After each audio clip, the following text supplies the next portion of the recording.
Paling seneng kalau di underestimate orang. Ketagihan, beda rasanya. Hasilnya dia nangis, habis itu dia bilang kok mirip banget, karena Aru yang hampir mati. Saya paling seneng kalau di underestimate orang, dan nggak cuma dia, pemain pun sama. Dan saya sudah biasa untuk diri seperti itu. Makanya orang-orang kadang-kadang saya bingung sama orang-orang ini. Dia melihat sesuatu itu adalah hal yang negatif. Buat saya itu suatu hal yang bikin saya itu bangga. Gue buktiin loh, gue buat event itu nggak usah mereka lah. Ini pemain-pemain. Saya pun juga punya sifat kayak begitu. Director baru, lumrah. Dan buat saya itu bukan kesalahan. Tinggal kita buktiin aja sama mereka. Dan itu buat saya, tapi itu sebenarnya makanya itu semua jadi powernya saya. Orang tuh salah. Saya begini gara-gara semua yang menganalisa saya, even ayah saya sendiri. Saya nggak lulus kuliah, lihat kuliah, nanti gue jadi yang paling kaya di sini. Dan itu dendamnya dalam di sini. Sama seperti orang-orang yang pernah mungkin ya menyerempet saya, nggak pernah saya klarifikasi untuk hajar orang itu, untuk saya ngepost lagi. Saya cuma buktiin dari semua prestasi saya. Jadi saya bukan orang yang melihat itu adalah suatu hal yang negatif. Malah ketagihan, beda rasanya. Kalau kita sebagai pemain itu ketika cut kita nggak bisa, klimaksnya kita nggak bisa sebut sama orang karena terlalu enak. Nah, makanya itu yang nggak bisa orang lepas dari acting. Dia tuh, saya bilangnya kita nggak mikirin, kita di set begini nih sama kalian, saya kosong. Dia mau ngasih apa kita ini. Tapi lain dengan orang udah hafal ya, dia udah siap-siap. Kalau kita harus kosong pikirannya, main.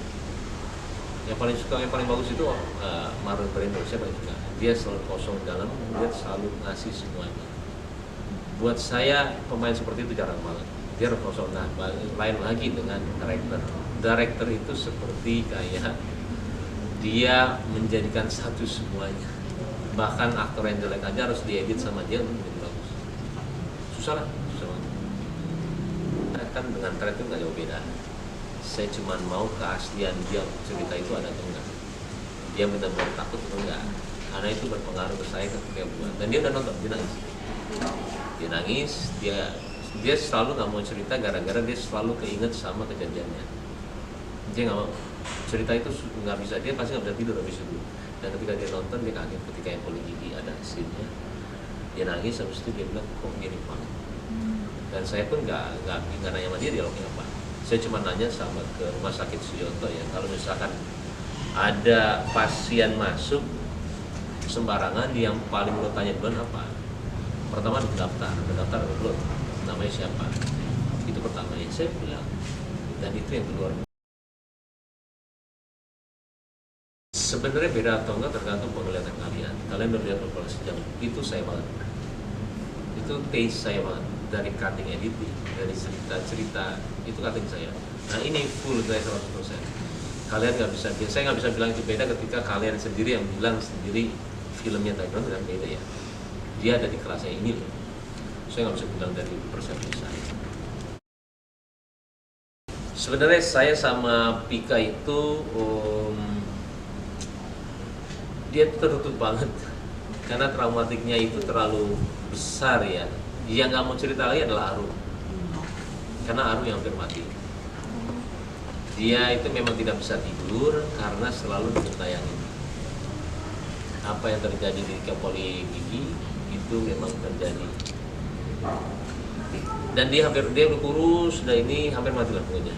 Nah yang Pikanya ini, dia itu sebenarnya susah untuk menceritakan ya. Cuman balik saya butuh, karena saya harus buat film ini bagus. Akhirnya dia cerita 3 kali. Gimana ya, kita juga dengerinnya ngerinya kita kan kalau dengerin sesuatu kayak kita baca novel ya, kita bisa menyelami apa gambaran novel itu di sana lah ya. Saya bisa membayangin apa takutnya dia di rumah sakit itu sih, yang akhirnya dia bisa keluar. Buat saya ceritanya sangat menarik banget ya, dan jadi begitu. Akhirnya saya jadi begitu. Oke, buat penonton bioskop Indonesia, nanti ada Lembayung tanggal 19 September.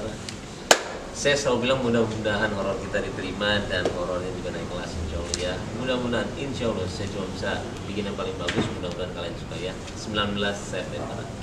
Inilah